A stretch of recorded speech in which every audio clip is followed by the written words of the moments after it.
Hello बच्चों, let's see the question. A 2 milliwatt laser operates at a wavelength of 500 nanometer. The number of photons that will be emitted per second is given Planck constant h equals 6.6 into 10 to the power minus 30 volt joule second. Here we have given 4 options. Now to answer this question, first we will discuss here the key concept, and here the key concept will be given as energy of a photon. It is denoted as hc divided by lambda. h is the Planck constant, c is the speed of light and lambda is the wavelength.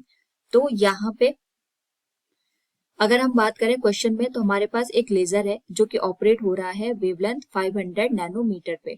500 nanometre का मतलब ये हो गया कि हमारे पास यहाँ पे जो वेवलेंथ की वैल्यू होगी that will be 500 into 10⁻⁹ metre.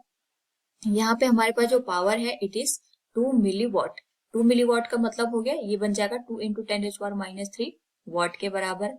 And यहाँ पे हमारे पास पर सेकेंड कितने नंबर ऑफ फोटोन्स एमिट हो रहे हैं ये पूछा गया. वी नो दैट हमारे पास एक अगर फोटोन गिवन होता है उसकी जो एनर्जी होती है ये होती है hc डिवाइडेड बाय लैम्डा के बराबर. ये हमारे पास एक फोटोन के लिए हमने कंसिडर कर लिया. इसी तरीके से हम ये मान के चलते हैं हमारे पास यहाँ पे n नंबर ऑफ फोटोन्स है, और अगर हम यहाँ पे n नंबर ऑफ फोटोन्स के करस्पॉन्डिंग एनर्जी की बात करेंगे that will be given as E dash. हम उसको इंडिकेट कर सकते हैं n into hc divided by lambda. Basically question में हमारे पास पावर गिवन है and we know the relation between power and energy. तो एनर्जी को हम लिख सकते हैं पावर इंटू टाइम के बराबर. This will be given as n into hc divided by lambda. तो जो n की वैल्यू होगी वो हो जाएगी power into time into lambda divided by h into c. पावर की जो वैल्यू है वो 2 मिलीवॉट है, that is 2 into 10⁻⁻3.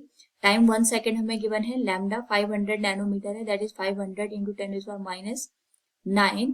Planck constant हमें दे रखा है 6.6 इंटू 10⁻34, और जो स्पीड ऑफ लाइट है इट इज 3 इंटू 10⁸ के बराबर.